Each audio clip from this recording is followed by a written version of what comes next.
We're a data-driven company, so we track almost everything.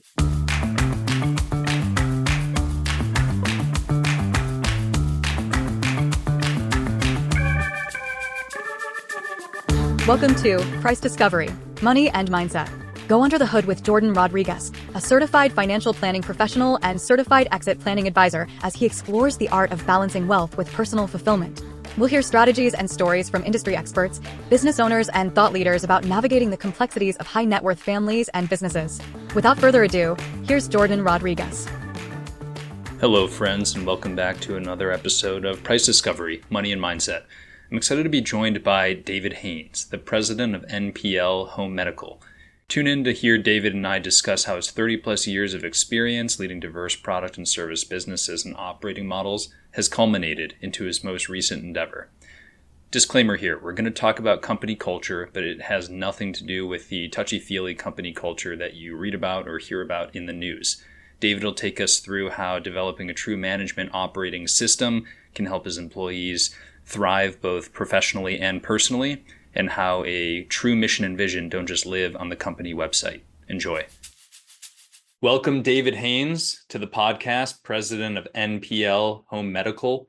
I really appreciate you taking the time today. I'm excited to have a wide-ranging discussion that focuses on you, your path, your journey. But before we get started, I have to share with the audience, you and I live kind of near each other, but we've never bumped into each other in public by accident before. And yesterday, as uncanny as it sounds, we ran into each other at the gym first thing in the morning. And I've got to ask, not that this is a self-help podcast or anything, but any secret sauce, any morning routine that gets you up and running in the morning?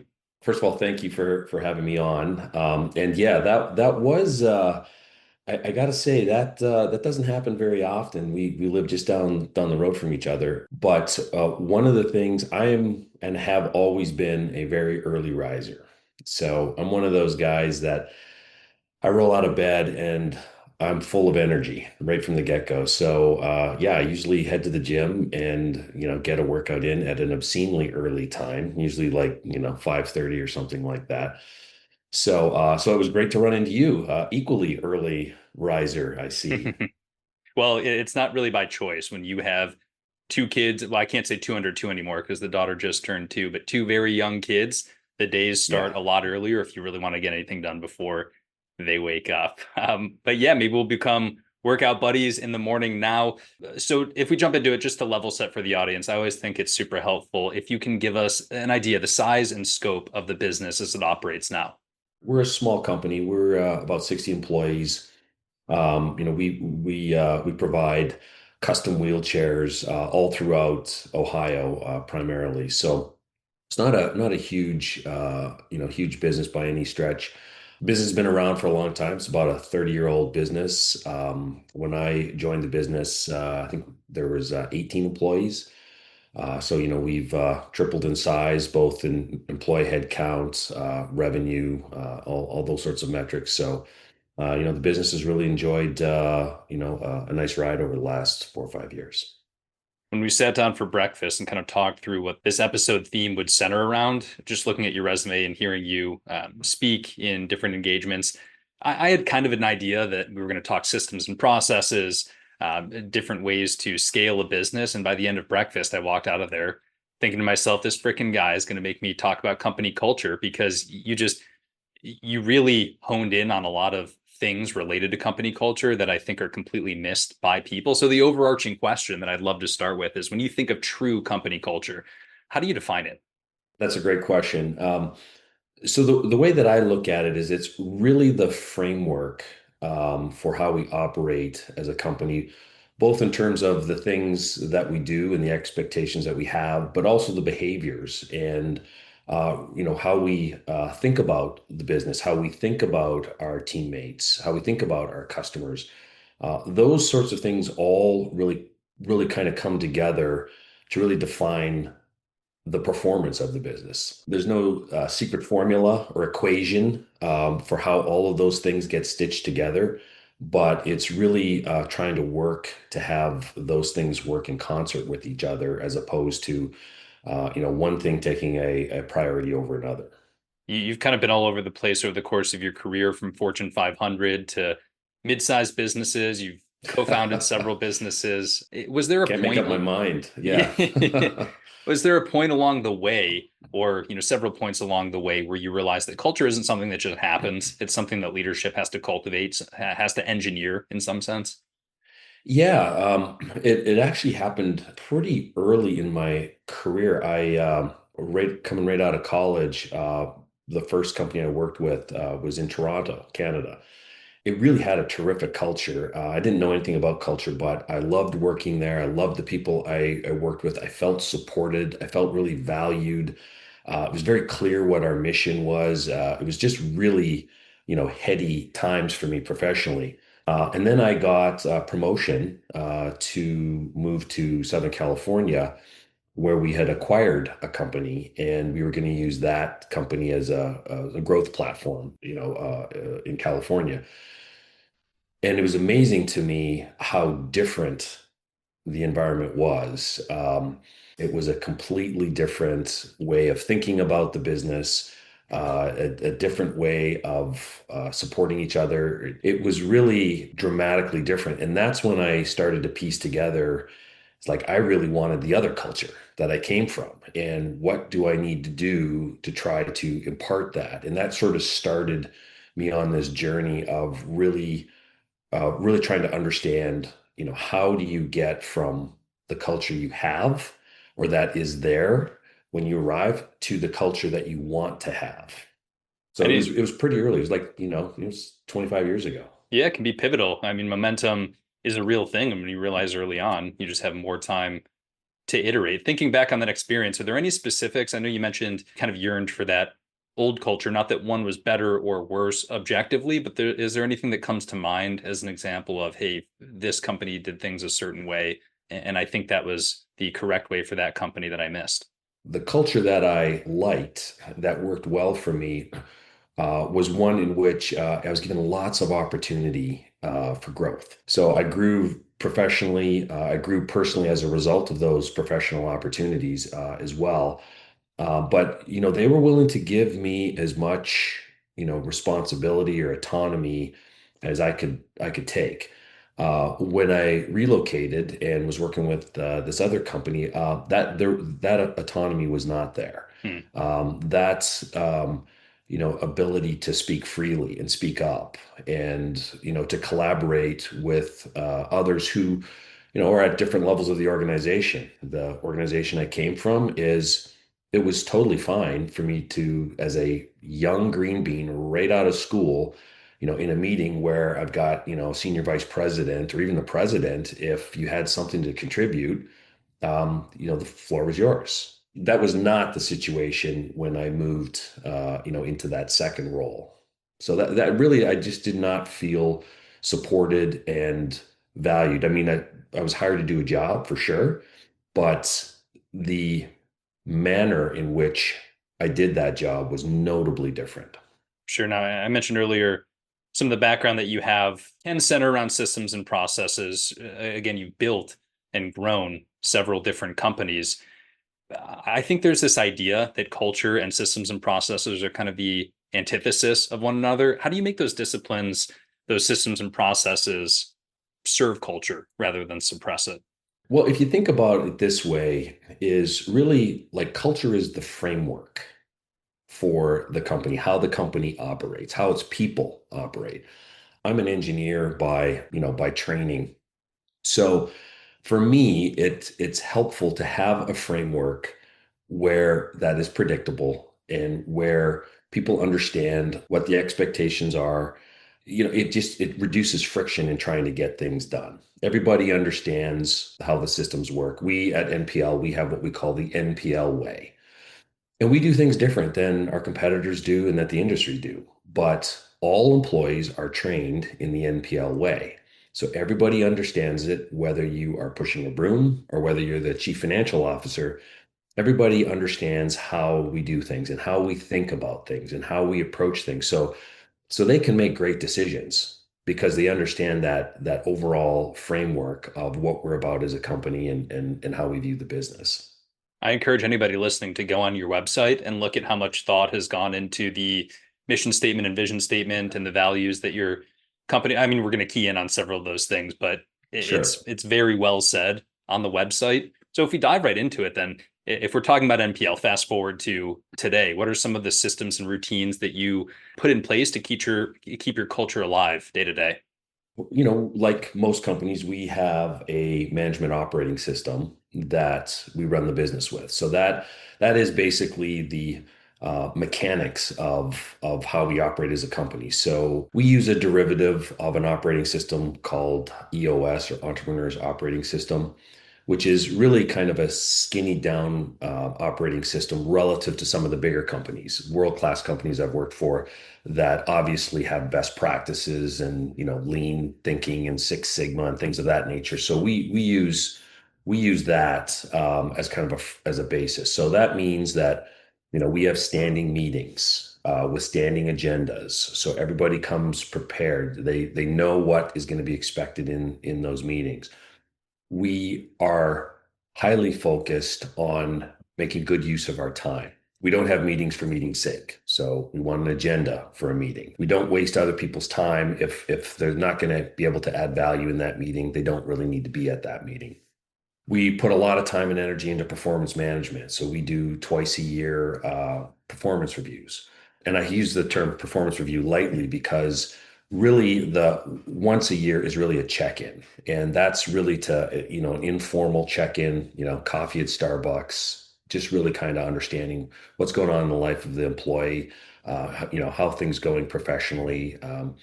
What are they happy with in the business? What are they not happy with in the business? And it's really just a conversation. The second performance review is a little bit more meaty and tangible. But again, since we have a really good performance management framework, it's rarely about trying to pick the items that the employee is underperforming on. It's really celebrating the things they're doing well and then looking for opportunities for how they can continuously improve, how they can get a little bit better every day. We make really good use of those kinds of frameworks. So, when you work at NPL, it's not loose. Our time is very well organized, and everybody understands, what we're working towards. Everybody has metrics or scorecards or performance metrics, and the idea there is so that they know if they're doing a great job. So when we have performance reviews, rarely is it a shock to somebody. Usually the first thing that says is, "Hey, listen, I know I've been struggling a little bit with this, that, or the other." So everybody knows on a daily, weekly, or monthly basis if they're getting done what they need to get done. So, it really comes back to just having a really good framework so that everybody understands how we do things and do things, consistently and repeatably. When we talked about the performance reviews and the scorecards that all of the different members of the team have, you mentioned something, it was almost kind of in passing, and I had to dig into it a little bit, that there's also sort of like what I'm going to call a personal component to it. Not only are they setting professional goals and working towards those professional goals, but you have all of your people setting personal goals as well. And that was kind of a paradigm shift for me. And I wanted you to speak a little more in depth about kind of the thought process behind getting involved in achievement of personal goals, but B, how that can pay off, how that helps your employees perform. Yeah, so just like every company or every company should have a management operating system, every employee should have a personal management operating system. So the idea behind that is again having a good framework for how do you get the things done that you need to get done. And if you think about it, my personal operating system is going to be different than your personal operating system, right? We have different responsibilities, different jobs, but you probably have a personal operating system yourself for how you plan your day, how you plan your week, how you plan your month, your quarter, your year. Chances are you probably put things on the calendar to reserve time for on a daily, a weekly, or a monthly basis. We do the same thing. If you are a sales manager, the work content that you do is going to be different than if you're the chief financial officer. But being very planful and thoughtful about how do I get done the things that I'm hired to do and make sure that I have enough time to do it at a quality level. is really important. So we train our managers and help them develop their own personal management operating system, so that they can then train their staff to help them develop a personal operating system. And it can be very simple, it can be very complex. It's different for everybody, but the idea there is that they can be thoughtful, they can be organized, and really reduce the last minute hair on fire. Oh, gee, I forgot about that, or oh, I didn't realize this assignment or whatnot was due when. And it's been very, very impactful for the company. I think it's reduced the hair on fire chaos that some of our employees were really struggling with. These are the folks that would manage based on these sticky notes, right? They're the guys that have sticky notes all over their computer, all over their desk, or a constant to-do list, and they could never seem to get anything done because they would work on the things that were easiest first, or that they wanted to work on, and not the things that they needed to work on, in the timelines that these things needed to be completed. It's been very, very impactful for our business. We work 40 hours a week. We have really good work-life balance. We try to reduce as much friction and stress in the business as possible, which then flows into the employees so that they're not stressed out. And I think a lot of it has to do with having that personal operating system. Is this something that you picked up somewhere else along the way, or was this your brainchild?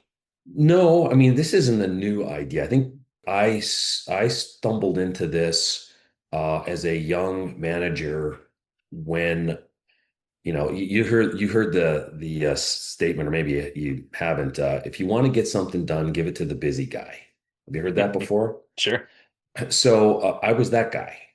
So they just kept giving me stuff. I was getting great results, and they kept piling on. And I was like, man, I got to figure out a way to keep my head above water on this. And so I kind of did away with the to-do list and started, using my calendar, using a notebook, and really, at the end of every day, really kind of planning out or reviewing what was going to happen the next day, what's happening in the next week, quick review of what's coming up, and then booking time in my calendar to make sure I had time to work on those things. So it was really just as a young manager, and it's something that has really served me well over the years in the various roles I've been in, is to be able to manage a lot of things simultaneously, or what appears to be simultaneously, is really just taking the time to plan it out of when I'm going to be working on these tasks, these projects.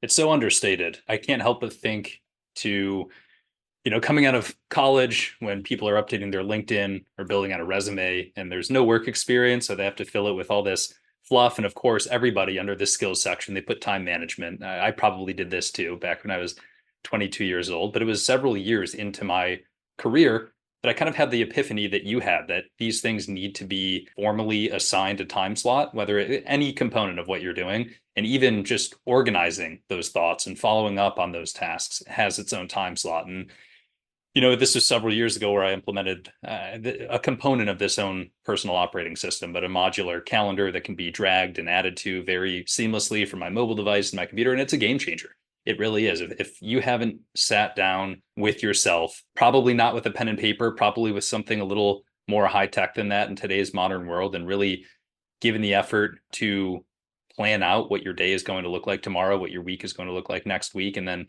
implement the framework to be able to make changes when necessary, to not derail if something comes up that you need to slot in there. It's an absolute benefit to not only you, but the company that you work with, your family, everybody, all the stakeholders involved. I think, interesting enough, you're experiencing this as well as a parent with young kids.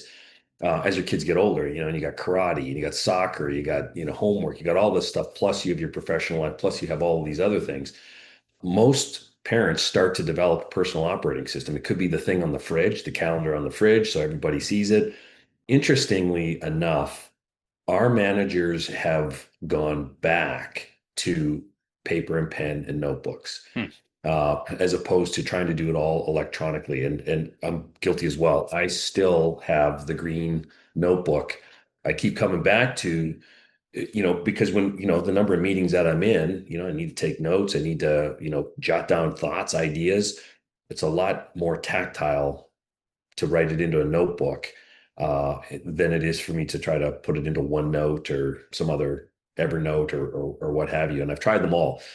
But again, it's really up to the individual what works for them. But you need to have a system and you need to stick with it. I think just a little side story. Our sales manager, came up to me. We were, very, very, very busy several months back. I started to unwind a little bit for this individual. And he says, when I get in trouble and I get behind, I can almost always trace it back to I stopped using my management operating system like I'm supposed to. I cut some corners. I didn't do the things that I told myself I was going to do every week, and I stopped doing it. And sure enough, I could trace it right back to when the wheels started to come off the bus. And so then I got to get back into my management operating system and kind of away we go. So that was super positive reinforcement, that this can really make a big difference in these folks, professional and personal lives. Yeah, you can really tell in a bunch of different capacities when somebody does have some form of a personal operating system. What we do here, working with small and mid-sized business owners to reconcile personal, financial, and business goals, a lot of that is information gathering, kind of understanding data on their end. And a lot of the times we need to collect that data if this is a new relationship. And you can tell right off the bat, A, how long it takes for that data to come in, B, the format of that data, C, the completeness of that data, whether or not this person is really on top of their game. This could be a hugely successful company, but when we're talking about, hey, 2024 tax return, and Yeah. suddenly a week goes by and you send a follow-up email and you get sort of a 1099 from one place without a 1099 from another place, you can tell pretty quickly. But I think it's really worth mentioning that this is part of the culture that you're trying to build. Like, nobody's coming in the door as a new employee and saying, I already have these things. You're equipping them with the tools to be successful. And I think it's really telling. I mentioned on your website the mission statement, the vision statement. The mission statement in particular, it's roughly broken down into 3 stanzas. 2 of them focus on the employees. I mean, obviously, we think about Amazon, be obsessed with the customer. And yes, you have the customer, the end user built into the mission statement as well. But 2/3 of the mission statement focus on the employee. Is that a feature, or is that just something that I noticed that you didn't put much thought into?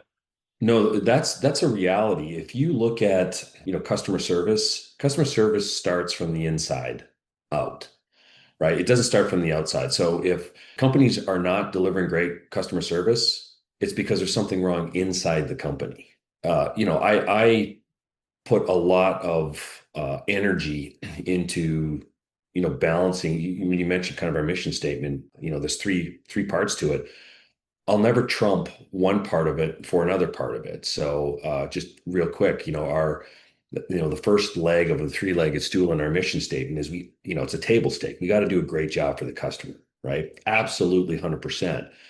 The second part of our mission, though, is we really need to create a great environment that people want to work here. They want to be here. They love what they do. They feel rewarded. They feel valued. They feel safe.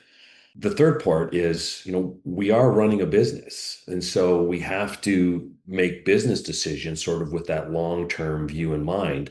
So I kind of got to balance all 3 of those. And, those three are constantly, in conflict with each other. So trying to manage all of them at the same time, which seems to be in conflict, can be a bit of a challenge, but because they're written down, because everybody understands it, we're able to kind of balance all 3 of those. And that's been really, really important in the success of the company.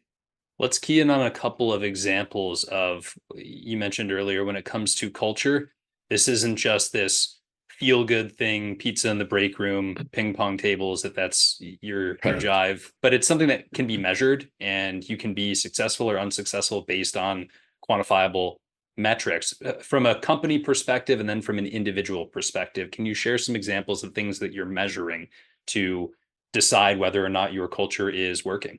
We're a data-driven company, so we track almost everything. Doesn't mean we review everything. We make a lot of use out of dashboards and red light, green lights, and windows of performance data and stuff like that. So over the years, we've really put a lot of credence into what the numbers say. we can tell how the business is performing based on these metrics. And I'm not talking just about sales and whatnot, but if you're in the billing department, or if you're in, you're a service technician and whatnot. Again, since we are tracking all of this information and it's all public, it's all very transparent. So, we sit down and we discuss this information. It's not a finger pointing at, hey, your numbers are off. It's like, let's dig into what's going on. Why are these numbers off? And so that we can try to drill into that. So nobody comes into custom wheelchair business with a resume that says custom wheelchair on it. So That's a good like point. nobody does. So we have to train everybody. And so we really hire on attitude and aptitude. And recognizing that we're going to have to make an investment in this individual. So the good news about that is these folks are coming in without a bias. So right from day one, we start with kind of these numbers and these metrics, and it's very, very helpful for them to know sort of, here's sort of the target, here's kind of the expectation, and we try to equip them for success right from the get-go. Hopefully that kind of answers your question a little bit in terms of, we're data driven. And because we're data driven, we don't really have too many discussions with employees that are difficult or fierce Because they're not conversations. surprises, right? Like No, everybody's on no, the no. same page. Yeah, and our folks, they all watch their own numbers. They're like, what am I doing differently here? All of a sudden, my numbers are dropping off. And more times than not, they come to the manager going, "Can you help me figure out what am I doing differently or wrong here?" It goes a long way. That kind of transparency is really material. I'm assuming that people in different roles in different departments have different numbers, or is it Yeah, oh a yeah. standardized set of KPIs? No, I mean, we obviously have company KPIs, which are kind of a roll up. And again, I share all that publicly. We have a monthly town hall. I share the financial results with the company. So everybody knows. No hiding. I can't hide. They can't hide. Each role, those folks are hired to do a job. We break down the work content of that job, and we try to capture what sorts of results that we would expect, and that we think are achievable, and that they can get behind, and work towards. So yeah, every role has its set of metrics that we've put together, and again, they can self-manage because they have those numbers. They know if they're getting done what they need to get done. And how are you integrating sort of the company culture component into the hiring and onboarding process? Is this something where somebody's put on some sort of a probationary period where you get to see this person either buys into this culture, or like understands what we're trying to do, or they don't? We put a lot of time into the hiring process. And again, since nobody's coming in saying, "Hey, I'm an expert in custom wheelchair billing," it just doesn't happen. So what we really put a lot of energy into trying to assess the individual's attitude and aptitude. Are they, by attitude and aptitude, meaning like, are they interested in learning? Do they want to learn? Do they want to continuously learn? And then, do they have the capacity to do that? So we use some personality assessment tools as well, like the Culture Index, if you're familiar with that. It's a tool that really kind of helps describe, in the natural state, what someone's personality is, or how they think about things, how they're wired, I guess. So we try to match up folks that are wired a certain way into roles where that wiring is conducive to being successful or easy for them to do. So, if you're wired to be highly creative and, great ingenuity and whatnot, probably it's a miss for you to be put into a data analytics role where you're crunching numbers all day or something to that Sure. effect. And it's obviously working. Everything that you're doing, putting together culture, is working. NPL is named one of Ohio's best employers. I can't remember if that was 2024 or 2025, but it was very recent. It's actually been for the last 4 or 5 years now. We've Oh, been named that, and the cool thing about that is those accolades. Those are independent HR consulting companies that are surveying our employees. So I don't really have an influence in that. So when we do these surveys every year, full disclosure, I kind of wring my hands a little bit. I don't really know how they're going to turn out. But it's kind of a scorecard on me, depending on kind of the results of those. So we're doing a lot of things right. Yeah, I think it's absolutely a scorecard. And from your perspective, what does flourishing mean when it comes to your people and your business? Like, what does your ideal look like? There's growth in the company, so the company's continuing to grow. I think our people are growing as individuals, and I think we have an environment where people want to work here. When I started with the company, it was very difficult to recruit people into the business. And today we don't struggle with that anywhere near like we used to. People want to work at a place that they feel valued, that they can continuously learn and develop. It's a great environment. We spend a good chunk of our life at work, so we might as well enjoy it and be in an environment where it's a healthy place to be. A lot of business owners listen to this podcast, and I'm sure there are plenty of them who are thinking to themselves, a lot of what David's saying is resonating. There's some lessons that I can take back and build on, but there are probably some people saying, I haven't spent next to any time actually intentionally creating and forming a company culture. Is there a first step that a business owner can take, or is that dumbing it down too much?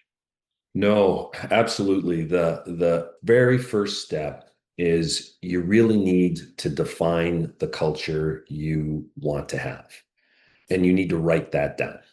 I think the saying is a plan isn't a plan until it's actually written down. Otherwise, it's just an idea. Sure. That's something that we did early on very quickly is, we hired actually a consultant to help us tease out, what do the employees love about the business today? What do they love? What are the things that they wished we did as a company or that were kind of more aspirational? And then what are the things that they really don't like about the company? And we did the sticky notes kind of on the board and started to categorize them and put it all together. So when you look at our core values on the website, I mean, that's not something I wrote. Those are statements that we stitched together from these yellow sticky notes of what people wanted the company to be. So, and I had one vote, just like all the other employees.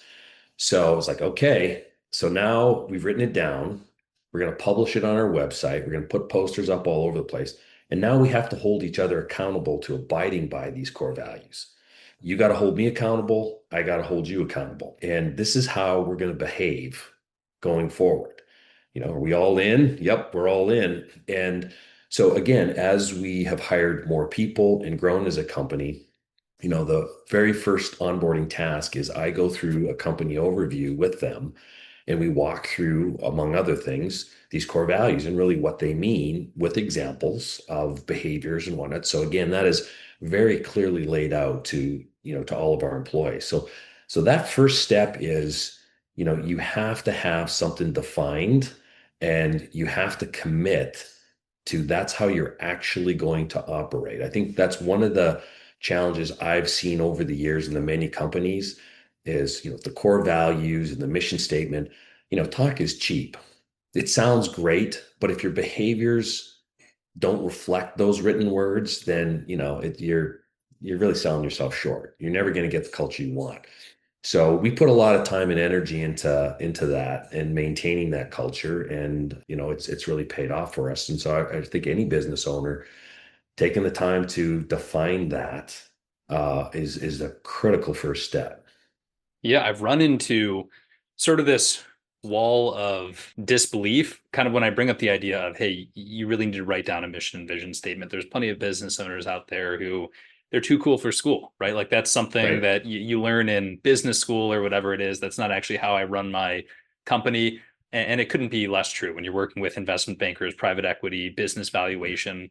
There are material components of a statement of value that have to do with A, whether or not you have a mission or vision statement, but B, how it's translated to your employees, what the buy-in looks like, and it makes a material difference in the dollar amount. Now, I want to key in on something that I thought might have been a carve-out question, but you alluded to it, so I want to bring it up. You mentioned you brought in some consultants to help draft the Yeah. mission and vision statement. I thought it was interesting because you're a guy who has a vast amount of experience. You've done a great job of building this company and you're super successful. I guess I was a little surprised when we sat down for breakfast what your take on consultants was in general.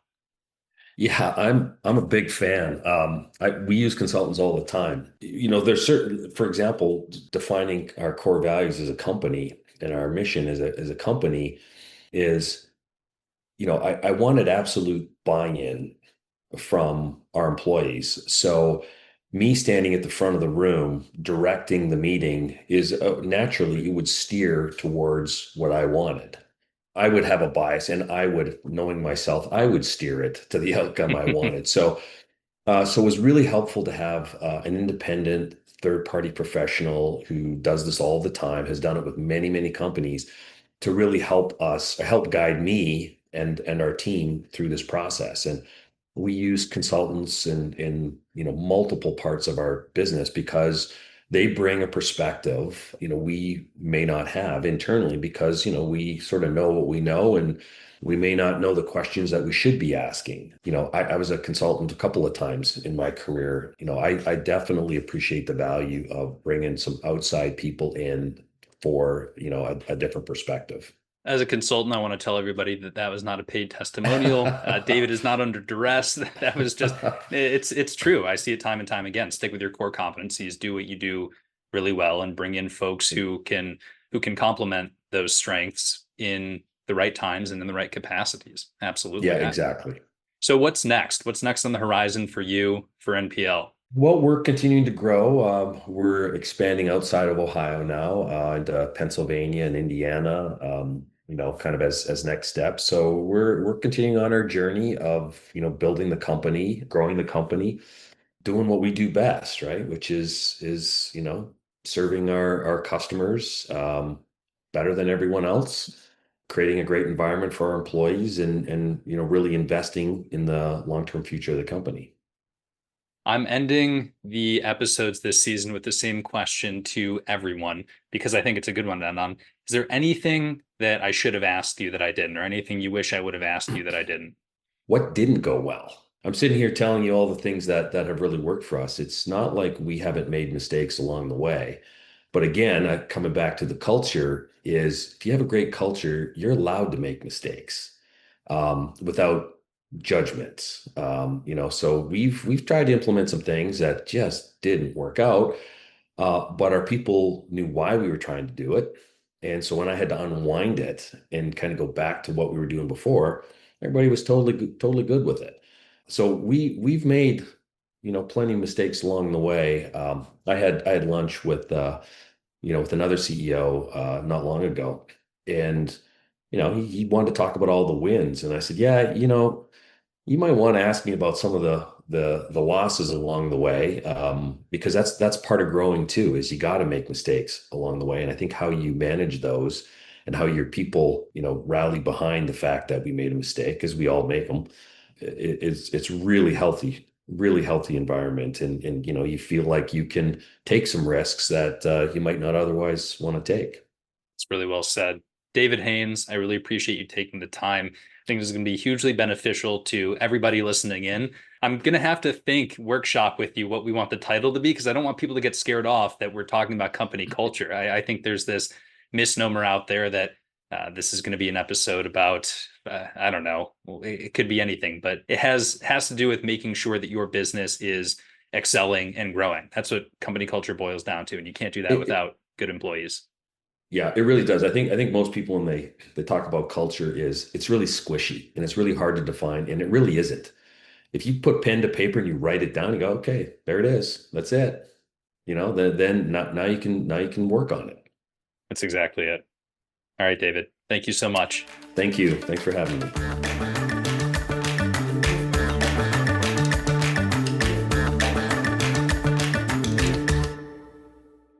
Price Discovery Money and Mindset is brought to you by Wernick Wealth Managers and Chagrin Valley Business Strategies. Opinions expressed by Jordan and guests are their own and do not represent investment advice, solicitation, or the like. For more information and resources referenced in this episode, be sure to check out the show notes. Thank you and see you next time.